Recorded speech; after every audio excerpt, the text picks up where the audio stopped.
ഈ വർഷത്തെ നീറ്റ് പരീക്ഷയിൽ മികച്ച ഒരു സ്കോർ, അതും ഓൺലൈനായി ഒരു വർഷം റിപ്പീറ്റ് ചെയ്ത മിടുക്കനായ ഒരു വിദ്യാർത്ഥിയാണ് ജോഷ്വിൻ. ജോഷ്വിൻ ഇതാ നമ്മുടെ ബ്രില്യൻ സ്റ്റഡി സെൻറ്റർ ക്യാമ്പസിലേക്ക് എത്തിയിരിക്കുകയാണ്. ഓൺലൈൻ റിപ്പീറ്റേഴ്സ് ബാച്ചിലെ വിദ്യാർത്ഥിയായിരുന്നു. അപ്പോൾ മോനെ, കൺഗ്രാജുലേഷൻസ്. എത്രയായിരുന്നു സ്കോർ? എനിക്ക് 687 ആയിരുന്നു സ്കോർ. അപ്പോൾ കേരള മെഡിക്കലിന്റെ റാങ്ക് ഒക്കെ വന്നല്ലോ? വന്നു 376ാമത്തെ റാങ്ക്. മികച്ച ഒരു റാങ്ക് കിട്ടിയിട്ടുണ്ടല്ലേ? അതായത് നല്ലൊരു മെഡിക്കൽ കോളേജിൽ എത്താനായിട്ടുള്ള സ്കോറും റാങ്കിലോട്ടും ഒക്കെ മോൻ എത്തിയിട്ടുണ്ട്. അപ്പോൾ എങ്ങനെ ഇനിയിപ്പോൾ അഡ്മിഷനുള്ള തിരക്കുകളൊക്കെ ആയിട്ട് തിരക്കും ഒക്കെയാണ്. വിക്ടറി ഡേയിൽ പങ്കെടുക്കാൻ സാധിച്ചില്ല? ഇല്ല, ഇച്ചിരി ദൂരമായിരുന്നുകൊണ്ട് പങ്കെടുക്കാൻ സാധിച്ചില്ല. അപ്പോൾ അതുകൊണ്ട് മൊമെന്റോയും അതുപോലെ തന്നെ ക്യാമ്പസിലേക്ക് വന്നിരിക്കുകയാണ്. മൊമെന്റോയും ഗോൾഡ് മെഡലൊക്കെ വാങ്ങുന്നതിന് വേണ്ടിയിട്ട് ഡയറക്ടറെ കാണാൻ വേണ്ടിയിട്ട് എത്തിയതാണ്. തീർച്ചയായും. യെസ്. അപ്പോൾ ജോഷുവിൻ്റെ ക്ലാസ് ടീച്ചറും അതുപോലെ തന്നെ കോർഡിനേറ്ററും ഒക്കെ നമ്മോടൊപ്പം ഉണ്ട്. അപ്പോൾ നമുക്ക് ആദ്യം ജോഷുവിൻ്റെ വിശേഷങ്ങളൊക്കെ ചോദിക്കാം. അപ്പോൾ റിസൾട്ട് വന്നതിന് ശേഷം എന്തൊക്കെയാണ് ജീവിതത്തിൽ സംഭവിച്ച മാറ്റങ്ങൾ? ഈ റിസൾട്ട് ലഭിച്ചപ്പോൾ തീർച്ചയായിട്ടും ഞാൻ എൻ്റെ കർത്താവും രക്ഷിതാവുമായിട്ടുള്ള എൻ്റെ യേശുക്രിസ്തുവിനെ നന്ദിയോടെ ഓർക്കുന്നു, നന്ദിയോടെ സ്തുതിക്കുന്നു. തീർച്ചയായിട്ടും ഈ ഒരു റിസൾട്ടിലേക്ക് എത്താൻ എനിക്ക് എത്രത്തോളം ഒരു കഴിവുണ്ടെന്ന് എനിക്ക് വ്യക്തമായിട്ട് അറിയത്തില്ല. കാരണം ഞാൻ പലപ്പോഴും നീറ്റിൻ്റെ ഇവിടുത്തെ ബ്രില്യൻറ്റിൻ്റെ ബ്രോഷറൊക്കെ നോക്കി ഞാൻ പലപ്പോഴും ഒരു 10,000 റാങ്കിലും വന്നിരുന്നെങ്കിൽ ഒരു സ്പെഷ്യൽ പ്രൈസേലും കിട്ടുമായിരുന്നല്ലോ എന്നൊരു ഞാൻ അങ്ങനെ നോക്കുമായിരുന്നു. ഗോൾഡ് മെഡലൊക്കെ കിട്ടുമോയെന്ന് അത്രയ്ക്കൊന്നും എത്തുമെന്ന് ഞാൻ തീർച്ചയായിട്ടും വിചാരിച്ചതല്ല. എങ്കിലും ദൈവം സഹായിച്ച് അത്രത്തോളം എത്താൻ പറ്റി. പിന്നീട് ആ എക്സാം ക്യാൻസൽ ചെയ്യുന്നൊക്കെ ഉള്ള ഇത് വന്നപ്പോഴത്തേക്കിനും വീണ്ടും ഒരു ഭയങ്കര ടെൻഷനായി പോയി. പിന്നെ തീർച്ചയായിട്ടും വീണ്ടും പ്രാർത്ഥിച്ചു. അതുപോലെ ഭയങ്കര ടെൻഷനായി പോയി. ഇടയ്ക്ക് ഞാൻ ടീച്ചറെ വിളിച്ചായിരുന്നു ഈ കാര്യങ്ങൾ പറയാൻ വേണ്ടിയിട്ട്. അപ്പം എല്ലാവരും ശിവൻ സാറൊക്കെ ആണെങ്കിലും പറഞ്ഞാൽ അങ്ങനെയൊന്നും ക്യാൻസലൊന്നും ആകത്തില്ലായിരിക്കും, നല്ലൊരു സപ്പോർട്ടൊക്കെ തന്നു ബ്രില്യൻറ്റിൽ നിന്ന്. അങ്ങനെ മെൻ്റൽ സപ്പോർട്ടൊക്കെ തന്നു. അങ്ങനെ പിന്നെ പേരൻസും അങ്ങനെയൊക്കെ ഒരുപാട് സപ്പോർട്ട് ചെയ്തു. ഈ സമയം തീർച്ചയായിട്ടും ടീച്ചറെയും അതുപോലെ ജോർജ് സാറിനെയും അതുപോലെ അജയ് സാറിനെയും അതുപോലെ ബ്രില്യൻറ്റിൻ്റെ എല്ലാ ഫാക്കൽറ്റീസിനെയും എല്ലാ ടീച്ചർമാരെയും ഒരുപാട് നന്ദിയോടെ ഓർക്കുന്നു. എല്ലാവരും വളരെ നല്ലതായിട്ട് വളരെ പെയിൻ എടുത്ത് തന്നെ അവരവരുടെ അതായിട്ടുള്ള ആവശ്യം പോലെ തന്നെയാണ് എല്ലാവരും പഠിപ്പിച്ചുകൊണ്ടിരുന്നത്. പെട്ടെന്ന് സിലബസൊക്കെ ചേഞ്ച് ചെയ്തപ്പോഴും ബ്രില്യൻ്റ് ഒട്ടും പിന്നോക്കം പോവാതെ ആ പുതിയ സിലബസിനനുസരിച്ചും പ്രാക്ടിക്കൽസൊക്കെ വന്നപ്പോൾ അതിനനുസരിച്ചുള്ളതായിട്ടുള്ള മെറ്റീരിയൽസൊക്കെ പ്രിപ്പയർ ചെയ്ത് ഞങ്ങൾക്ക് തന്നു. അങ്ങനെ ഒരുപാട് സഹായം ബ്രില്യൻറ്റിൽ നിന്ന് ലഭിച്ചിട്ടുണ്ട്. അതൊക്കെ നന്ദിയോടെ ഒരുപാട് ഓർക്കുന്നു. എവിടെയാണ് സ്ഥലം? എൻ്റെ സ്ഥലം മല്ലപ്പള്ളിയാണല്ലേ. അപ്പോൾ ഈ മെഡിക്കൽ ഫീൽഡിലേക്ക് ഉള്ളൊരു ആഗ്രഹം എങ്ങനെയായിരുന്നു മോന്? ചെറുപ്പം മുതലേ അങ്ങനെ ഒരു ആഗ്രഹം ഉണ്ടായിരുന്നു മനസ്സിൽ? ചെറുപ്പം മുതലേ എനിക്ക് അങ്ങനെ വ്യക്തമായിട്ടൊരു ആഗ്രഹം ഇല്ലായിരുന്നു. എനിക്ക് ഒരു എഞ്ചിനീയർ ആണോ ISROയിലൊക്കെ പോകണം അങ്ങനെയുള്ള ഒരു ആഗ്രഹമായിരുന്നു എനിക്ക്.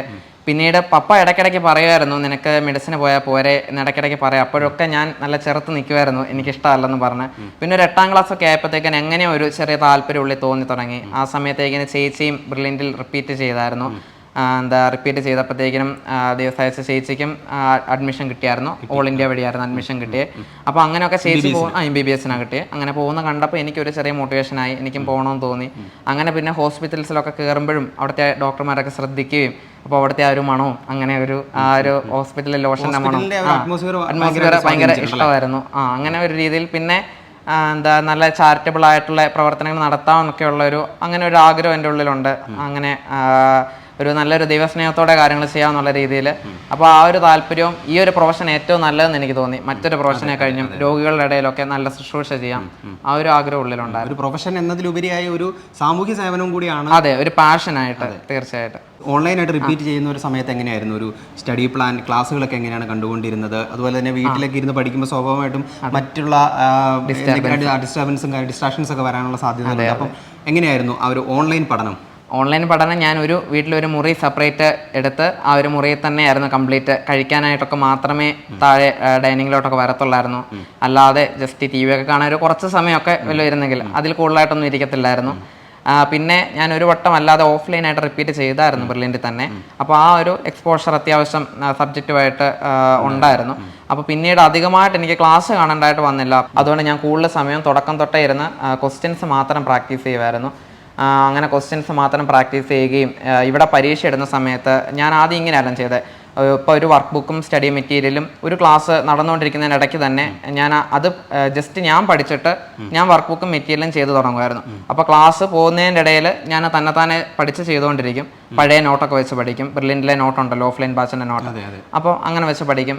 പിന്നെ അത് കഴിഞ്ഞ് വേറെ ഏതെങ്കിലും പാഠത്തിൻ്റെ ഗൈഡ് ചെയ്ത് പഠിക്കും. അങ്ങനെ പരീക്ഷ ആകുമ്പോഴത്തേക്കിനും ഈ മെറ്റീരിയലും ഇത് വർക്ക് ബുക്കും മാത്രം നോക്കും. അല്ലാത്ത സമയമല്ല മറ്റേതെങ്കിലും വിഷയം ഗൈഡ് എടുത്ത് പഠിക്കും. അങ്ങനെയായിരുന്നു പ്രിപ്പറേഷൻ. അപ്പോൾ 27 സ്റ്റഡി മെറ്റീരിയൽസ് ഉണ്ടായിരുന്നല്ലോ പ്രിപ്പയർ ചെയ്യുന്നത്. അത് നല്ലപോലെ യൂസ് ചെയ്യാനായിട്ട് സാധിച്ചല്ലേ? നല്ലപോലെ യൂസ് ചെയ്യാൻ സാധിച്ചു. ഞാൻ മെയിനായിട്ട് ഉപയോഗിച്ച വർക്ക് ബുക്കും മെറ്റീരിയലുമാണ് ഉപയോഗിച്ചത്.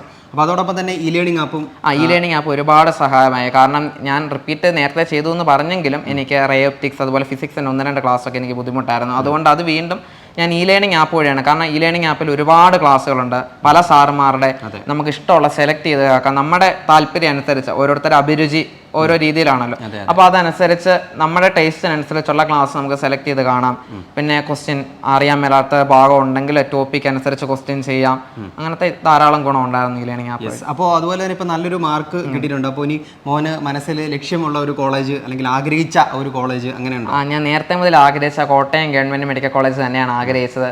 എന്തെങ്കിലും പ്രത്യേകിച്ച് കാരണമുണ്ടോ കോട്ടയം മെഡിക്കൽ കോളേജ് തന്നെ? ഞങ്ങളുടെ തൊട്ടടുത്തും കൂടെ ആയതുകൊണ്ട് പോയി വരാൻ വീട്ടില് അങ്ങനെ ഒരു സൗകര്യം. പിന്നെ പണ്ട് മുതലേ എൻ്റെ ചേച്ചിയും ആഗ്രഹിച്ചിരുന്ന കോട്ടയം മെഡിക്കൽ കോളേജാണ്. പക്ഷേ ചേച്ചിക്ക് അത് ലഭിക്കാൻ സാധിച്ചില്ല. അപ്പം മുതലേ ചേച്ചി പറയുമായിരുന്നു ഞാനതിൽ നേടിയെടുക്കണമെന്നുള്ളൊരു ചേച്ചിക്ക് അങ്ങനെ ഒരു ആഗ്രഹം ഉണ്ടായിരുന്നു. കാരണം ചേച്ചിക്ക് കിട്ടിയില്ല, അതുകൊണ്ട് എനിക്ക് കോട്ടയത്ത് കിട്ടണമെന്നുള്ളൊരു ആഗ്രഹം വീട്ടുകാർക്കും എല്ലാം ഒരു ആഗ്രഹം ഉണ്ടായിരുന്നു. അപ്പോൾ ആ ഒരു ആഗ്രഹം നേടിയെടുക്കുന്നതിന് വേണ്ടിയിട്ടുള്ള ഒരു മാർക്ക് മോന് കിട്ടിയിട്ടുണ്ടല്ലേ? അതെ. വീട്ടിൽ ആരൊക്കെയാണുള്ളത്? പേരൻസ്? വീട്ടില് അച്ഛനും അമ്മയും ചേച്ചിയാണുള്ളത്. അച്ഛനും അമ്മയൊക്കെ എന്താ ചെയ്യുന്നത്? പപ്പ കെമിസ്ട്രിയിലെ പ്രൊഫസറാണ്, റിട്ടയർ ആയി. എവിടെയായിരുന്നു? തുരുത്തിക്കാട് ബിഷപ്പ് എബ്രഹാം മെമ്മോറിയൽ കോളേജിലായിരുന്നു. അപ്പോൾ അതുപോലെ തന്നെ പഠിക്കുന്ന ഒരു സമയത്ത് നമുക്ക് എന്തെങ്കിലും ഡൗട്ടും കാര്യങ്ങളും ചാപ്റ്റർ ഓറിയന്റഡ് തീർച്ചയായിട്ടും അതെ അതെ ഗൈഡൊക്കെ ചെയ്യുന്ന സമയത്ത് നമുക്ക് ധാരാളം ഡൗട്ടുകൾ വരും, നമ്മുടെ പിടിയിൽ നിൽക്കാത്തതായിട്ടുള്ള കാര്യങ്ങൾ. അപ്പോൾ ഞാൻ ഇ ലേണിംഗ് ആപ്പ് വഴി നമുക്ക് അതിൻ്റെ ഒരു ഓപ്ഷൻ ഉണ്ട്, ഡൗട്ട് അയച്ചു കൊടുത്ത് ചോദിക്കാനുള്ള ഒരു ഓപ്ഷൻ ഉണ്ട്. നമുക്കതിൽ വോയിസ് ആയിട്ട് അയച്ചു കൊടുക്കാം, ഫോട്ടോ എടുത്ത് അയച്ചു കൊടുക്കാം. അപ്പോൾ അങ്ങനെ ഞാൻ വോയിസ് ആയിട്ടും ചോദിക്കുമായിരുന്നു, ഫോട്ടോ എടുത്തൊക്കെ ചോദിക്കുമായിരുന്നു. പിന്നെ അല്ലാതെ സാറുമാരുടെ പേഴ്സണൽ നമ്പർ ഈ നമ്മുടെ ക്ലാസ് റെക്കോർഡർ കാണുമ്പോൾ എൻ്റെ കൂട്ടത്തിൽ കിട്ടും. അപ്പോൾ അങ്ങനെ അതുവഴി ഞാൻ ചോദിച്ച് ഉപയോഗിക്കുമായിരുന്നു. അപ്പോൾ പെട്ടെന്ന് തന്നെ നമ്മൾ എന്തെങ്കിലും ഡൗട്ട് ഉണ്ടെങ്കിൽ നമ്മൾ ഈ ലേണിംഗ് ആപ്പിൽ കൊടുത്തു കഴിഞ്ഞാൽ ഉടൻ തന്നെ അതിനുള്ള ആൻസറും കിട്ടും അല്ലേ? അതെ, ഭൂരിഭാഗ സമയവും ഉടൻ തന്നെ ആൻസർ കിട്ടും. പിന്നെ ചില സമയം സാർമാരുടെ തിരക്കനുസരിച്ച് അതെ അല്പം ലേറ്റ് ആയാലും അവർ തരാതിരിക്കത്തില്ല. തീർച്ചയായും. അതുപോലെ തന്നെ ഇപ്പം മോൻ ഓൺലൈനായിട്ട് പഠിക്കുന്ന സമയത്ത് തന്നെ ഓഫ്ലൈനായിട്ട് നമ്മുടെ പരീക്ഷകൾ എഴുതാനുള്ള ഒരു ഓപ്പർച്യൂണിറ്റി കിട്ടിയിട്ടുണ്ടായിരിക്കും. അതിനെക്കുറിച്ച് പറയാം. അത് വളരെ നല്ലൊരു ഓപ്പർച്യൂണിറ്റി ആയിരുന്നു. കാരണം നമ്മൾ നേരിട്ട് വരാതിരിക്കുമ്പോൾ തന്നെ നമുക്ക് ഇത്രയേറെ സെൻറ്ററുകൾ, ഒരുപാട് സെൻറ്റർ കേരളത്തിലെ മിക്കവാറും എല്ലായിടത്തും തന്നെ നമുക്ക് സെൻറ്ററുകൾ ഉണ്ടായിരുന്നു. അത് ഒരുപാട് സന്തോഷമായിരുന്നു. ഞങ്ങൾക്കും ഞങ്ങളുടെ തൊട്ടടുത്ത് തന്നെ കുറച്ച് ദൂരം ഒരു അരമണിക്കൂറത്തെ യാത്രയുള്ളായിരുന്നു. ചങ്ങനാശ്ശേരി സേക്രഡ് ഹാർട്ടിലായിരുന്നു സെന്റർ. അപ്പോൾ അത് ഒരുപാട് യൂസായി അവിടെ പോയി നേരിട്ട് എഴുതാൻ. കാരണം OMRലൊക്കെ നമ്മൾ വരുത്തുന്ന മിസ്റ്റേക്കുകളൊക്കെ പരിഹരിക്കാൻ തീർച്ചയായിട്ടും ഓഫ്ലൈൻ നമുക്ക് ഒരുപാട് ഗുണം ചെയ്യും എക്സാം. അപ്പോൾ പിന്നെ ടൈം മാനേജ്മെന്റ് ഇതിൽ നമുക്ക് വളരെ ഗുണം ചെയ്യും. അതൊരു നീറ്റിൻ്റെ എക്സാം ഹാളിൽ അതേ അറ്റ്മോസ്ഫിയർ. കാരണം ഞാനത് ചിന്തിക്കുമായിരുന്നു. കാരണം ആ എക്സാം സെൻറ്ററിൽ ഇടയ്ക്ക് ചെറിയ ബഹളങ്ങളും കാര്യങ്ങളും വരുമ്പോൾ ഈ നീറ്റിൻ്റെ സമയത്തും ഇതേ ബഹളവും കാര്യങ്ങളും ഒക്കെ ഉണ്ട്. അപ്പോൾ അതേ ബഹളത്തിന് ഇടയ്ക്കിരുന്ന് നമുക്ക് പിന്നെ ആളുകൾ ഇടയ്ക്കിടയ്ക്ക് അങ്ങോട്ട് നടക്കും, നമ്മൾ സൈൻ ഇടാൻ വരും. അപ്പോൾ അതൊക്കെ യഥാർത്ഥത്തിൽ ഒരു നീറ്റ് ഹാളിൽ തന്നെ നമ്മൾ ഇരിക്കുന്ന ഒരു എക്സ്പീരിയൻസ് നമുക്ക് കിട്ടുമായിരുന്നു. അപ്പോൾ അതുപോലെ തന്നെ മോനി മോഡൽ എക്സാമിന് മുമ്പ് ഒരുപാട് വീക്ക്ലി എക്സാംസും കാര്യങ്ങളൊക്കെ അറ്റൻഡ് ചെയ്തിട്ടുണ്ടാവുമല്ലോ. അപ്പോൾ നിങ്ങൾ എങ്ങനെയായിരുന്നു? അതോ ഓഫ്ലൈനായിട്ട് OMR ഒക്കെ മാർക്ക് ചെയ്ത് അതിനുള്ള ഒരു പ്രാക്ടീസും കാര്യങ്ങളൊക്കെ ചെയ്യാറുണ്ടായിരുന്നോ? തീർച്ചയായിട്ടും. കാരണം നമുക്ക് ആ ഒരു OMRൽ വരുന്ന മിസ്റ്റേക്കുകൾ പരിഹരിക്കാൻ വേണ്ടിയിട്ട് ബ്രില്യൻറ്റ് നേരത്തെ തന്നെ അവരുടെ ആപ്പിനകത്ത് ഒരു OMRൻ്റെ ഒരു കോപ്പി നമുക്ക് തന്നിട്ടുണ്ടായിരുന്നു. അപ്പോൾ നമ്മളത് പ്രിൻ്റ് എടുത്ത് തുടക്കം മുതലേ തന്നെ മിക്കവാറും ഞാൻ എല്ലാ എക്സാമിലും OMR തന്നെ പ്രാക്ടീസ് ചെയ്യാമായിരുന്നു. അങ്ങനെ ആദ്യം നമ്മൾ ടാബിൽ നമ്മൾ അപ്ലോഡ് ചെയ്തതിന് ആൻസർ കൊടുക്കുന്ന ആ സമയത്ത് തന്നെ നമ്മൾ ബബിൾ ചെയ്യായിരുന്നു. അത് ഒരു ഇരട്ടി ബെനിഫിറ്റാണ്. കാരണം നമ്മൾ ബബിൾ ടാബിൽ ചെയ്യുകയും വേണം ഇത്. അപ്പോൾ നമുക്ക് ഇരട്ടി ഒരു സമയം നമുക്കൊരു കോൺഫിഡൻസ് കിട്ടാൻ വേണ്ടിയുള്ള കിട്ടും അല്ലേ? അതെ. അപ്പോൾ അതുപോലെ തന്നെ മോന് മോഡൽ എക്സാമിലേക്ക് വരികയാണെങ്കിൽ ഒത്തിരി മോഡൽ എക്സാം ഇതുവരെ എഴുതാനായിട്ട് സാധിച്ചിട്ടുണ്ടാവില്ല. 2-3 മാസക്കാലം മോഡൽ എക്സാമിൻ്റെ ഒരു കാലം തന്നെയായിരുന്നു അല്ലേ? അപ്പോൾ മോഡൽ എക്സാമിന് ശേഷം ഇപ്പോൾ ഓഫ്ലൈനായിട്ട് നമ്മുടെ വിദ്യാർത്ഥികളുടെ കൂടെ എഴുതാനായിട്ട് സാധിച്ചു, അത് ബ്രില്യൻറ്റിലെ മുഴുവൻ വിദ്യാർത്ഥികളുടെയും കൂടെ എഴുതാനായിട്ട് സാധിച്ചു. അതിനുശേഷം റാങ്ക് ലിസ്റ്റ് പബ്ലിഷ് ചെയ്യുന്നു, അതിനുശേഷം മീറ്റിംഗ് നടക്കുന്നു, അങ്ങനെയുള്ള കാര്യങ്ങളുണ്ടല്ലോ. അപ്പോൾ അതിൻ്റെ ഒരു എക്സ്പീരിയൻസ് ഒന്ന് പങ്കുവെക്കാമോ? മോഡൽ എക്സാമിൻ്റെ സമയത്ത് തുടക്കത്തിൽ ആ ഒരു കുറച്ച് യൂണിറ്റ് ആയിട്ടൊക്കെ ഇടുമ്പം ദിവസം എനിക്ക് മാർക്ക് ഉണ്ടായിരുന്നു. അപ്പോൾ ആ സമയത്തൊക്കെ നല്ലൊരു കോൺഫിഡൻസ് ഉണ്ടായിരുന്നു. കാരണം നല്ല മാർക്ക് ലഭിക്കുന്നുണ്ടായിരുന്നു ആ ഒരു യൂണിറ്റ് ആയിട്ടിട്ട്. പിന്നെ ഫുൾ മോഡൽ വന്നപ്പോഴാണ് ഒരു അല്പം ഇടിയാൻ തുടങ്ങി. അപ്പോൾ നമുക്കൊരു ചെറിയ പേടിയൊക്കെ വന്ന് തുടങ്ങി. കാരണം ഇടയ്ക്ക് ഞാൻ 600 താഴെ വരെ പോയിട്ടുണ്ട്. കാരണം 600 585 ആ ഒരു റേഞ്ച് അങ്ങനെയൊക്കെ വന്നിട്ടുണ്ട്. അപ്പോൾ നമുക്കൊരു പേടി ഉണ്ടായിരുന്നു. കാരണം ലാസ്റ്റ് ടൈമും എനിക്ക് ഇതുപോലെ കിട്ടിയില്ലല്ലോ. അപ്പോഴും സാറ് എനിക്ക് ഓർമ്മയുണ്ട്, വീഡിയോ ഒക്കെ കാണുമ്പം അജയ് സാറ് മീറ്റിങ്ങിനകത്ത് ഇങ്ങനെ പറഞ്ഞിട്ടുണ്ട്, ഈ മാർക്ക് കിട്ടുന്നവർക്കാണല്ലോ ഏറ്റവും കൂടുതൽ ടെൻഷൻ എന്നൊരു കാര്യം ഞാൻ ഓർക്കുന്നുണ്ട്. കാരണം ലോ മാർക്ക് കിടക്കുന്നവർക്ക് എങ്ങനെയും കയറാവുന്നുള്ള അത് ഒരു ബ്രില്യൻറ്റിൻ്റെ ഒരു വീഡിയോ എന്നെ വല്ലാതെ സ്വാധീനിച്ചു. കാരണം ഒരു വീഡിയോ ഇട്ടപ്പോഴത്തേക്കിനും വളരെ മാർക്ക് കുറഞ്ഞ ആളുകൾ 400 സംതിങ് മാർക്ക് കിട്ടി വരും, 600 സംതിങ് മാർക്ക് വന്ന് അലോട്ട്മെന്റ് കയറിയ കാര്യങ്ങൾ വീഡിയോ ആയിട്ട് ചെയ്തിട്ടപ്പോൾ അതെന്നെ ഒരുപാട് എനിക്ക് നല്ല വിഷമം ഉണ്ടായ ഒരു സമയത്താണ് ഞാൻ ആ വീഡിയോ കണ്ടത്. കാരണം എൻ്റെ മാർക്കൊക്കെ ഇടിഞ്ഞു കിടക്കുന്ന ഒരു സമയത്ത് ആ ഒരു വീഡിയോ ഒരുപാട് സന്തോഷമായി. അപ്പം സാർ ഇങ്ങനെ ഒരു മീറ്റിങ്ങിൽ ഇങ്ങനെ പറയാനിടയായി, ഈ മാർക്ക് നല്ലപോലെ മേടിക്കുന്ന വിദ്യാർത്ഥികൾക്കാണെങ്കിൽ ഒരുപാട് ടെൻഷൻ അടിച്ച് ഒരുപാട് എനിക്കും അങ്ങനെ ഉണ്ടായിരുന്നു കേട്ടോ. കാരണം നല്ല ടെൻഷനാണ്, തീർക്കാൻ പറ്റുമോ, ഒരെണ്ണം ചെയ്തുകൊണ്ടിരിക്കുമ്പോൾ തന്നെ ഞാൻ അവർക്ക് തീർക്കാൻ പറ്റുമോ, അങ്ങനെ ഒരു ടെൻഷൻ ഉണ്ടായിരുന്നു. അപ്പോൾ ജോർജ് സാറും പറയാറുണ്ട്, നിങ്ങൾ ഓരോ മാസവും ഈ മാസം കുറച്ച് ടെൻഷൻ മാറ്റി വെക്കുക, അടുത്ത മാസം കുറച്ച് ടെൻഷൻ മാറ്റി, അങ്ങനെ കുറച്ച് ഫൈനലാകുമ്പോൾ നിങ്ങൾ ഒരു 50% ടെൻഷൻ കളയണമെന്ന് പറഞ്ഞായിരുന്നു. അപ്പോൾ അതുപോലെ നമ്മൾ ദിവസം അയച്ച ടെൻഷനൊക്കെ കുറേ മാറി ഒടുവിലത്തേക്ക് വന്നപ്പോഴത്തേക്കിനും ഒടുവിലത്തെ ഒരാഴ്ച ഏകദേശം എനിക്ക് ഇപ്പം കിട്ടിയ മാർക്കിനോട് അടുത്തൊരു മാർക്ക് തന്നെയാണ് കിട്ടിക്കൊണ്ടേയിരുന്നത്. അപ്പം അത് ഇച്ചിരി ഒരു കോൺഫിഡൻസ് നമുക്ക് നൽകാനായിട്ടിടയായി. ഇപ്പം എനിക്ക് ഈ ഫൈനൽ നീറ്റിന് കിട്ടിയ അതേ മാർക്കിനോട് അടുത്തൊരു മാർക്ക് അവസാന ഘട്ടത്തിൽ. കാരണം ആ ക്വസ്റ്റ്യൻസ് ഒക്കെ ബ്രില്യൻ്റ് മുക്കിന് മൂലയെന്ന് ഓരോന്ന് അരിച്ചു പറക്കിയ ക്വസ്റ്റ്യൻസ് ഇടുന്നത്. അതെ, പിന്നെ നമ്മൾ NCERT പൊതുവേ ചെയ്ത് പഠിക്കാറില്ല. കാരണം നമുക്ക് ബാക്കി ഗൈഡ് ചെയ്യുമ്പോഴത്തേക്കിന് NCERTലെ ചെറിയ ക്വസ്റ്റ്യൻ ചെയ്യാൻ നമുക്ക് സമയം കിട്ടത്തില്ല. അപ്പം ബ്രില്യൻ്റ് ആ ചെറിയ ക്വസ്റ്റ്യനും കൂടെ ഉൾപ്പെടെ എളുപ്പമായിട്ട് ഇച്ചിരി കട്ടിയായിട്ട് മീഡിയം ലെവലിൽ ഏത് വിധത്തിൽ ക്വസ്റ്റ്യൻ വന്നാലും നമുക്ക് ചെയ്യത്തക്ക വേണ്ട ബ്രില്യൻ്റ് ക്വസ്റ്റ്യൻ ഇട്ടോ അത് വളരെ യൂസായി. തീർച്ചയായിട്ടും ബ്രില്യൻ്റിലെ ഫാക്കൽറ്റീസിനെ അതിൽ ഒരുപാട് അഭിനന്ദിക്കുന്നു. അപ്പോൾ ജോഷുവിൻ്റെ ഈ ഒരു ബ്രില്യൻ്റ് ജേണിയിൽ കൂടെ നിന്ന ഒരാളാണ് ക്ലാസ് ടീച്ചർ അല്ലേ? അപ്പോൾ പലപ്പോഴും ചിലപ്പോൾ മാർക്കൊന്ന് കുറയുന്ന സാഹചര്യം ഉണ്ടാവാം, ചെറിയ വേരിയേഷൻസ് ഒക്കെ ഉണ്ടാവാറുണ്ട്. അപ്പോൾ അതിനൊക്കെ അതിജീവിച്ചത് ക്ലാസ് ടീച്ചറുമായിട്ടുള്ള സംസാരിക്കുമ്പോഴൊക്കെ ആയിരിക്കുമല്ലോ. അപ്പോൾ എല്ലാ കാര്യത്തിലും സപ്പോർട്ട് ചെയ്തിരുന്ന ക്ലാസ് ടീച്ചറാണല്ലേ? അപ്പോൾ നമുക്ക് ക്ലാസ് ടീച്ചറിൻ്റെ വിശേഷങ്ങളോട് ചോദിക്കാം. അപ്പോൾ അലോഷി ടീച്ചറാണ്. അപ്പോൾ ടീച്ചറിന് എന്താണ് പറയാനുള്ളത്? ജോഷിനെ കുറിച്ചുള്ള ഓർമ്മകൾ എന്താണ്? പ്രത്യേകിച്ച് പെട്ടെന്ന് ശ്രദ്ധിച്ചു കാണല്ലോ, കാരണം എല്ലാ പരീക്ഷകൾക്കും അത്യാവശ്യം നല്ല രീതിയിലുള്ള മാർക്ക് സ്കോർ ചെയ്തിരുന്ന ഒരു കുട്ടിയാണ്. അപ്പോൾ ഈ ഒരു നേട്ടത്തിലേക്ക് ഈ മോൻ എത്തുമെന്ന് ഒരു ദീർഘവീക്ഷണ ടീച്ചറിന് നേരത്തെ ഉണ്ടായിരുന്നോ? ജോഷുവിൻ്റെ കാര്യം പറയുവാണെങ്കിൽ ആദ്യം മുതലേ ഭയങ്കര കോപ്പറേറ്റീവ് ആയിരുന്നു. എല്ലാ എക്സാമിനും ഒരു 600-ന് മണ്ടേ സ്കോർ ചെയ്യുമായിരുന്നു. മാർക്ക് എങ്ങാനും 1-2 താന്നു പോയാൽ ഉടനെ വിളിക്കും, ടീച്ചറെ എനിക്ക് പോയി, ഞാൻ എന്നാ ചെയ്യും. ഭയങ്കര ടെൻഷൻ ഉണ്ടായിരുന്നു. ആദ്യമേ ടെൻഷൻ ഉണ്ടായിരുന്നു. പിന്നെ അജയ് സാറിൻ്റെയും ജോർജ് സാറിൻ്റെ ഒക്കെ റാങ്ക് അനൗൺസ്മെൻറ്റ് മീറ്റിങ്ങിന് കയറിയിട്ടുള്ള സംസാരങ്ങൾ കേൾക്കുമ്പോൾ, ആ മോട്ടിവേഷൻ കേൾക്കുമ്പോഴാണ് കൊച്ചിന് ചെറിയൊരു ആശ്വാസം കിട്ടിക്കൊണ്ടിരുന്നത്. പിന്നെ കണ്ടിന്യൂസ്ലി 600-ന് മണ്ടേ മാർക്ക് മേടിക്കുമായിരുന്നു. ഭയങ്കര കോപ്പറേറ്റീവ് ആയിരുന്നു. ഞാൻ വിളിക്കുമ്പം ഉടനെ ഫോൺ എടുക്കും, അല്ലെങ്കിൽ എന്നെ തിരിച്ച് വിളിക്കും. എന്നാ പ്രശ്നം ഉണ്ടെങ്കിലും എന്നോട് പറയുമായിരുന്നു. കറക്റ്റ് ടീച്ചറെ ഞാൻ ലൈവ് കാണുന്നില്ല, ഞാൻ റെക്കോർഡർ സെക്ഷനാണ് കാണുന്നത്, എനിക്ക് കൃത്യമായിട്ടൊരു ടൈം ടേബിൾ ഉണ്ട്, ഞാനത് ഫോളോ ചെയ്യുന്നുണ്ട്, ഞാൻ കൃത്യമായിട്ട് മാർക്ക് മേടിക്കുമെന്ന് പറഞ്ഞു. അവൻ്റെ ആ കോൺഫിഡൻസ് കണ്ടപ്പോൾ ഞാൻ അവനോട് പറഞ്ഞു, നമുക്ക് ഇത്ര മാർക്ക് മേടിക്കണം, പരീക്ഷയ്ക്ക് ഒരു 690 വാങ്ങിക്കണം എന്ന് പറഞ്ഞു. കറക്റ്റ് അവൻ 687 മാർക്ക് വാങ്ങി. എനിക്ക് അക്കാര്യത്തിൽ ഭയങ്കര സന്തോഷമുണ്ട്. പിന്നെ ഓഫ്ലൈൻ എക്സാമുകളൊക്കെ ആണെങ്കിലും എഴുതാൻ മിടുക്കനായിരുന്നു. പറയുന്ന താമസം ഓടിച്ചെന്ന് ഗൂഗിൾ ഫോം ഫില്ല് ചെയ്ത് എഴുതുമായിരുന്നു. എന്നെ ഇങ്ങോട്ട് ഓർപ്പിക്കുമായിരുന്നു, ടീച്ചറെ ഗൂഗിൾ ഫോം ഇട്ടില്ലേ, മറന്നുപോയോ, അങ്ങനെയുള്ള കാര്യങ്ങളൊക്കെ ഓർപ്പിച്ച് എൻ്റെ കൂടെ നിൽക്കുമായിരുന്നു. അപ്പോൾ അലോഷി ടീച്ചറിൻ്റെ ആ ഒരു ദീർഘവീക്ഷണവും അതുപോലെ തന്നെ ജോഷുവിൻ്റെ ആ ഒരു നിശ്ചയദാർഢ്യവുമാണ് ഇത്രയും നല്ലൊരു സ്കോറിലേക്ക് എത്തിയത് അല്ലേ? അപ്പോൾ ഇനി നമുക്ക് കോർഡിനേറ്റർ ഉണ്ട്, ജോഷിൻ്റെ കോർഡിനേറ്റർ നമ്മുടെ ഓൺലൈൻ ബാച്ചിൻ്റെ അജയ് സാറാണ്. അപ്പോൾ അജയ് സാറിനോട് ചോദിക്കാം. അപ്പോൾ അജയ് സാറേ, എങ്ങനെയുണ്ട് ജോഷിനെ കുറിച്ചുള്ള അഭിപ്രായങ്ങളൊക്കെ എന്ന് പറഞ്ഞേ?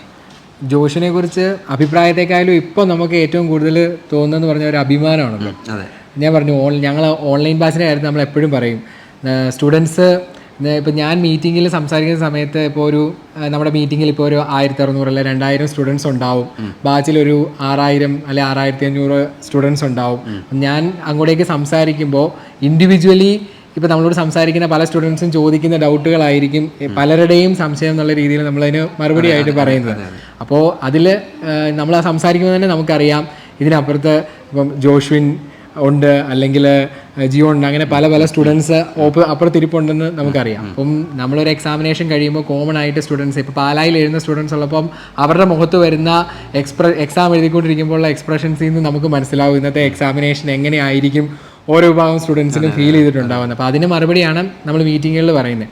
അപ്പോൾ അത് അവൻ കേട്ടിട്ടുണ്ടെന്ന് പറയുമ്പോൾ തന്നെ ആ കോഴ്സിനോട് പോസിറ്റീവായിട്ടുള്ള രീതിയിൽ റെസ്പോണ്ട് ചെയ്തിട്ടുള്ള ഒരാളാണെന്ന് മനസ്സിലാവുന്നുണ്ട്. പിന്നെ ജോഷിൻ്റെ പേര് ഇടയ്ക്കിടയ്ക്ക് തന്നെ എനിക്കും ഞാൻ പറയാം, ഇപ്പോൾ 6000 സ്റ്റുഡൻസിനകത്തുനിന്ന് നമുക്ക് സോർട്ട് ചെയ്യപ്പെട്ട് നമുക്ക് കേട്ടാൽ തിരിച്ചറിയുന്ന പേരുകളിൽ ഒന്നായി തന്നെ ജോഷിൻ്റെ പേര് മാറിയിട്ടുണ്ടായിരുന്നു. അപ്പം മിസ്സും ഞാൻ സംസാരിക്കുന്ന സമയത്താണേലും മിസ്സിൻ്റെ ബാച്ചിൽ നിന്ന് പൊതുവെ ഒരു 5-6 സ്റ്റുഡൻസിൻ്റെ പേര് എപ്പോഴും കേൾക്കാൻ പറ്റുന്നതിൽ ഒരാൾ ജോഷിനായിരുന്നു. അപ്പം അതുകൊണ്ട് പിന്നെ നമ്മുടെ ചങ്ങനാശ്ശേരി തൊട്ടടുത്തുള്ള സെൻറ്ററിലാണ് എക്സാമിനേഷൻ എഴുതിക്കൊണ്ടിരുന്നത്. അപ്പം അവിടെ നിന്നാണെങ്കിലും റിസൾട്ട് വരുന്ന സമയത്ത് ഞാൻ ഓർക്കുന്നുണ്ട്, ഓഫ്ലൈൻ എക്സാമിനേഷൻ്റെ റിസൾട്ട് ഓരോ സെൻറ്ററിൽ നിന്ന് ഇങ്ങനെ വരുമ്പോൾ നമ്മളിങ്ങനെ ചില ബെഞ്ച് മാർക്കുകൾ, അപ്പം അവർ ആദ്യത്തെ റാങ്കിൻ്റെ ഒരു 200 റാങ്കിൻ്റെ പേജിൽ ഇങ്ങനെ കാണും. എന്നുവെച്ചാൽ ആദ്യത്തെ ഒരു 200 300 ആ ഒരു റാങ്കിൻ്റെ പേജിൽ കാണും. അപ്പോൾ നമുക്കൊരു സെൻറ്ററിൽ നിന്ന് അത്രയും OMRൻ്റെ റിസൾട്ട് വരുമ്പം പെട്ടെന്ന് നമ്മൾ വളരെ ശ്രദ്ധയോടെ ഇന്നയാളുണ്ടോ എന്ന് ചോദിക്കുന്ന പേരുകളിൽ ഒന്നായിരുന്നു. അതുകൊണ്ട് ജോഷുവിനുണ്ടോ, അതുപോലെ ചങ്ങനാശ്ശേരി വേബലുണ്ടോ, അങ്ങനെ കുറച്ച് പേരുകൾ ഇങ്ങനെ ഓരോ സെൻറ്ററിൽ നിന്ന് നമുക്കറിയാം. അതിൻ്റെ പ്രത്യേകത എന്ന് പറഞ്ഞാൽ അവർ ആ സ്റ്റുഡൻറ്റിൻ്റെ അന്ന് അവിടെ പേര് വന്നില്ലെങ്കിൽ മിക്കവാറും അവിടുന്ന് OMR വന്നിട്ടുണ്ടാവില്ല. കാരണം അത്രയ്ക്ക് കൃത്യമായി ഓഫ്ലൈൻ എക്സാമിനേഷൻസ് അറ്റൻഡ് ചെയ്യുന്ന സ്റ്റുഡൻസും അതിനോട് വളരെ പോസിറ്റീവായിട്ട്, അതായത് ഞാൻ പറഞ്ഞല്ലോ നമ്മൾ പറഞ്ഞു കൊടുക്കുന്ന കാര്യങ്ങളെ ആ ഒരു സെൻസിൽ എടുക്കാൻ പറ്റുക എന്ന് പറയുന്നതിനൊരു ഇമ്പോർട്ടൻസ് ആണ്. അത് കൃത്യമായി എടുക്കാൻ പറ്റിയ സ്റ്റുഡൻസ് ആണ്. അതുകൊണ്ട് തന്നെ ആയിരിക്കും ജോഷുവിന് അതേ റേഞ്ചിൽ മാർക്ക് വരുന്നതും നിങ്ങൾ ആ ഒരു സ്കോറിലുണ്ടോ എന്ന് ചെക്ക് ചെയ്യുന്നതിനുമുള്ള ഒരു കാരണം. അതായത് നമ്മൾ ശ്രദ്ധിക്കപ്പെടുന്ന രീതി, അത് ഒരാളോ രണ്ടുപേരോ അങ്ങനെ ഒത്തിരി സ്റ്റുഡൻസ് ഉണ്ടായിരുന്നു. നമുക്ക് ഓരോ ബാച്ചുകളിൽ നിന്നും ഞാൻ ഈ പറഞ്ഞ പോലെ 5 or 6 വെച്ച് വളരെയധികം സ്റ്റുഡൻസ്. റീസൺ അവരതിനോട് പോസിറ്റീവായിട്ട് റെസ്പോണ്ട് ചെയ്തിരുന്നു എന്നുള്ളതാണ്. അത് ഇനിയുള്ള സ്റ്റുഡൻസിനോടാണെങ്കിലും ഇപ്പോൾ ജോഷുവിനും കൂടെ ഉള്ളപ്പോൾ എനിക്കത് പറയാമല്ലോ, അവൻ്റെയും ക്ലാസ് ടീച്ചറിൻ്റെ ഒരു സാന്നിധ്യത്തിൽ കൃത്യമായിട്ട് പറയാം. അതായത് ഇപ്പോൾ ജോഷുവിൻ ഇപ്പോൾ ഇവിടെ വരുന്ന സമയത്ത് എനിക്ക് അപ്പോൾ അവൻ പറഞ്ഞ റെസ്പോൺസിൽ നിന്നും മനസ്സിലായിട്ടുള്ളൊരു കാര്യം ഞാൻ ആദ്യമേ പറഞ്ഞു. അതായത് കോഴ്സിൻ്റെ കാര്യങ്ങൾ ശ്രദ്ധിക്കുക എന്ന് പറയുന്നത്. ഇപ്പോൾ ഉദാഹരണത്തിന് നമ്മളിപ്പോൾ ഒരു കോഴ്സ് ഇപ്പോൾ 6000 സ്റ്റുഡൻസിന് നമ്മൾ ഒരുപോലെ തന്നെയാണ് ക്ലാസ്സുകൾ കൊടുക്കുന്നത്, എക്സാമിനേഷൻസ് ഒരുപോലെയാണ്, ലേണിംഗ് ആപ്പ് ഒരുപോലെയാണ്, ക്ലാസ് ടീച്ചേഴ്സ് അവർക്ക് കൊടുക്കുന്ന മോട്ടിവേഷൻസ് കാര്യങ്ങൾ എല്ലാം അതായത് റിസോഴ്സുകളെല്ലാം വളരെ കോമൺ ആണ്. അതിനോട് ആ വേണ്ട മൊമെൻറ്റിൽ അത് പിക്ക് ചെയ്യുക എന്ന് പറയുന്നത് ഒരു വലിയ കാര്യമാണ്. ഇപ്പോൾ ജോഷി തന്നെ പറഞ്ഞു, ഞാനൊരു മീറ്റിംഗ് കോമൺ ആയിട്ട് പറഞ്ഞ ഒരു കാര്യമാണ് ജോഷും പറഞ്ഞു. ഇതുപോലെ ഏറ്റവും ടെൻഷൻ വരിക, ഏറ്റവും മാർക്ക് കൂടുതൽ വരാൻ സാധ്യതയുള്ളവർക്ക് തന്നെയാണല്ലോ. കാരണം പഠിക്കുന്നവർക്കാണല്ലോ മാർക്ക് കുറയുമ്പോൾ ടെൻഷൻ എന്ന് പറഞ്ഞത് വളരെ കോമൺ ആയി മീറ്റിംഗിൽ നമ്മളൊരു പറഞ്ഞൊരു കാര്യം. അത് ആ ഓപ്പോസിറ്റ് എൻഡിൽ ഇരിക്കുന്ന അത്രയും സ്റ്റുഡൻസിൽ ആ കറക്റ്റ് വേണ്ടവർ പിക്ക് ചെയ്യുന്നു എന്നുള്ളത് ഒരു വലിയ, ശരിക്കും ഞങ്ങൾ പറയുന്ന ഓരോ വാക്കിനെയും വളരെ ശ്രദ്ധയോടുകൂടി ഉപയോഗിക്കണം എന്നുള്ളതിൻ്റെയും കൂടി ഒരു ഘടകം പോലെ എനിക്ക് ഫീൽ ചെയ്യുന്നു. അതിലൊക്കെ വലിയ സന്തോഷം. പിന്നെ ജോഷിനെ ഏറ്റവും കൂടുതൽ ഇൻഫ്ലുവൻസ് ചെയ്ത് ഒരുപക്ഷെ ആ ഒരു വാക്കുകളാണെന്ന് ജോഷൻ പറയുന്നത് ആയിരിക്കാം. അതുകൊണ്ടാണ് ഞാൻ പറഞ്ഞതെന്നുള്ളതല്ല, ഞാൻ പറഞ്ഞല്ലോ ഞാനോ ടീച്ചറോ പിള്ളേരോട് ഞാൻ എപ്പോഴും പറയാറുണ്ട്. അതായത് നമുക്ക് എന്തെങ്കിലും ഒരു ബുദ്ധിമുട്ട് കോഴ്സ് റിലേറ്റഡ് ആയിട്ട് വരുമ്പോൾ നമ്മൾ ഉറപ്പായിട്ടും ക്ലാസ് ടീച്ചേഴ്സിനോട് സംസാരിക്കണം. അല്ലെങ്കിൽ നമ്മൾ അങ്ങനെ അതായത് നമുക്കൊരു കാര്യത്തിന് വേണ്ടി ഒരു ആൻസറിന് വേണ്ടി നമ്മൾ ആഗ്രഹിച്ചാലല്ലേ അത് എവിടെ നിന്നെങ്കിലും കിട്ടുകയുള്ളൂ. അല്ലാതെ നമ്മൾ ടെൻഷൻ നമുക്കുണ്ട്, നമ്മളത് ആരോടും പറയാതെ നമ്മൾ തന്നെ അങ്ങനെ തന്നെ വെച്ചുകൊണ്ടിരുന്ന ഒരിക്കലും അതിനൊരു ഉത്തരം നമുക്ക് എവിടെ നിന്നും കിട്ടിയില്ല. അപ്പോൾ നമ്മൾ മീറ്റിങ്ങിലല്ല, അല്ലെങ്കിൽ ശിവൻ സാറിനോടല്ല, അല്ലെങ്കിൽ ജോർജ് സാറിനോട്, അല്ലെങ്കിൽ എന്നോട്, അല്ലെങ്കിൽ ടീച്ചറിനോട്, ഏറ്റവും പെട്ടെന്ന് ക്ലാസ് ടീച്ചേഴ്സിനോട്, അവരാണ് ഏറ്റവും ആക്സസിബിൾ ആയിട്ടുള്ളവർ. അപ്പോൾ അവരോട് നമ്മൾ ചോദിക്കുമ്പോൾ ഒരു പക്ഷേ അവരിൽ നിന്ന് കിട്ടുന്ന ഉത്തരം എന്ന് പറയുന്നത് ഒരു പക്ഷേ നമുക്ക് വേണ്ട ആ കറക്റ്റ് കാര്യമായിരിക്കും. അത് അവർക്ക് പറയാൻ തോന്നും. അതാണ് അതിൻ്റെ ഒരു കാര്യം എന്ന് പറയുന്നത്. അപ്പോൾ അങ്ങനെ അത് ശരിക്കും ദ സെലക്റ്റഡ് ആയതുകൊണ്ടാണെന്ന് ഞാൻ പറയുള്ളൂ. ശരിയല്ലേ? അതിൽ അത്രയും പേരിൽ ദ സെലക്റ്റഡ് ആണ്. അപ്പോൾ അത് എല്ലാ സ്റ്റുഡൻസും, ഇനി പഠിക്കുന്ന സ്റ്റുഡൻസ് ആണല്ലോ ഓർത്തോണം. നമ്മളൊരു കോഴ്സിൽ ജസ്റ്റ് ജോയിൻ ചെയ്യുന്നതുകൊണ്ട് അത് നല്ലതാണ്, അതിൻ്റെ റിസോഴ്സ് എല്ലാം കിട്ടും. പക്ഷേ അതിൽ വരുന്ന ഓരോ കാര്യങ്ങളും നമ്മൾ ആക്റ്റീവായിട്ട് അതിൽ പാർട്ടിസിപ്പേറ്റ് ചെയ്യുക എന്ന് പറയുന്നത്. ഒരു എക്സാം വരുന്നുണ്ട്, വളരെ ആക്റ്റീവ്. ഇപ്പോൾ ജോഷിന് അങ്ങോട്ട് ചോദിക്കും, എന്നാ ഓഫ്ലൈൻ എക്സാം, എപ്പോഴാണ് സെൻറ്റർ, ഞങ്ങളുടെ സെൻറ്ററിൽ എന്നാ വരുന്നത്. അതൊരു ആക്റ്റീവ്ലി പാർട്ടിസിപ്പേഷനാണ്. മീറ്റിംഗ് കയറുക, അത് ആക്റ്റീവായൊരു പാർട്ടിസിപ്പേഷനാണ്. എന്തെങ്കിലും ഒരു ഡൗട്ട് ഉണ്ടെങ്കിൽ ഉടനെ ക്ലാസ് ടീച്ചേഴ്സിനോട് ചോദിക്കുക. അതാണ് ശരിക്കും റിസോഴ്സിനെ യൂസ് ചെയ്യുക എന്ന് പറയുന്നത്. അല്ലാതെ റിസോഴ്സ് ഒരു സ്ഥലത്തും നമ്മളത് യൂസ് ചെയ്യാതെ ഇരിക്കുമ്പോൾ നമുക്ക് റിസൾട്ടിലേക്ക് എത്താൻ അതൊക്കെ ഹഡിൽസാണ്. അപ്പോൾ അതുകൊണ്ട് ജോഷുവിൻ അവിടെ നിൽക്കുന്ന സമയത്ത് എനിക്ക് അങ്ങനെ, അതായത് നമ്മൾക്ക് കൊടുത്ത കാര്യങ്ങളെ കറക്റ്റായി ഉപയോഗിച്ച് വിജയത്തിലെത്തിയ ഒരാളെന്നുള്ള വലിയ സന്തോഷം. അതിന് ജോഷുവിന് പിന്നെ ഒരു കൺഗ്രാറ്റുലേഷൻ കേട്ടോ. തീർച്ചയായിട്ടും. അപ്പോൾ അജയ് സാർ പറഞ്ഞ ഈ വാക്കുകൾ എനിക്ക് തോന്നുന്നു ജോഷുവിൻ ഇനി ഭാവി ജീവിതത്തിലും അതുപോലെ തന്നെ ഇനി MBBSയിലേക്ക് കടക്കുകയാണ്. MBBSയിലും ആ ക്ലാസ്സുകളിലും അല്ലെങ്കിൽ ആ ഒരു ക്യാമ്പസ് ജീവിതത്തിലും പകർത്താവുന്ന ഒരു കാര്യമാണ് നമ്മുടെ അജയ് സാർ ഇപ്പോൾ പങ്കുവെച്ചത് എന്നുള്ളത് ഉറപ്പാണ്. അപ്പോൾ ഇനി ഉള്ള പരീക്ഷകളിൽ ഇതുപോലെ തന്നെ നല്ല രീതിയിൽ നല്ല വിജയവും നല്ല സ്കോറും ഒക്കെ നേടാനായിട്ട് സാധിക്കട്ടെ. ആഗ്രഹിച്ച മെഡിക്കൽ കോളേജിൽ തന്നെ അഡ്മിഷൻ ലഭിക്കാൻ ജോഷുവിന് സാധിക്കട്ടെ എന്ന് ഞങ്ങൾ ആശംസിക്കുകയാണ്. അപ്പോൾ കോട്ടയം മെഡിക്കൽ കോളേജിൽ പോയി തകർത്ത് അടിപൊളിയായിട്ട് ഇടയ്ക്ക് ക്യാമ്പസിലേക്ക് വീണ്ടും വരണം, എല്ലാവരെയും കാണണം. അപ്പോൾ all the best. Thank you. Okay. Entrance സംബന്ധമായ വാർത്തകളും അപ്ഡേഷനുകളും ഏറ്റവും വേഗം ആധികാരികമായി അറിയാൻ ബ്രില്യൻറ്റ് സ്റ്റഡി സെന്റർ പാല യൂട്യൂബ് ചാനൽ സബ്സ്ക്രൈബ് ചെയ്യുക, ബെൽ ഐക്കൺ അമർത്തുക. ഈ വീഡിയോ മറ്റ് സുഹൃത്തുക്കളിലേക്കും ഷെയർ ചെയ്ത് നൽകുക.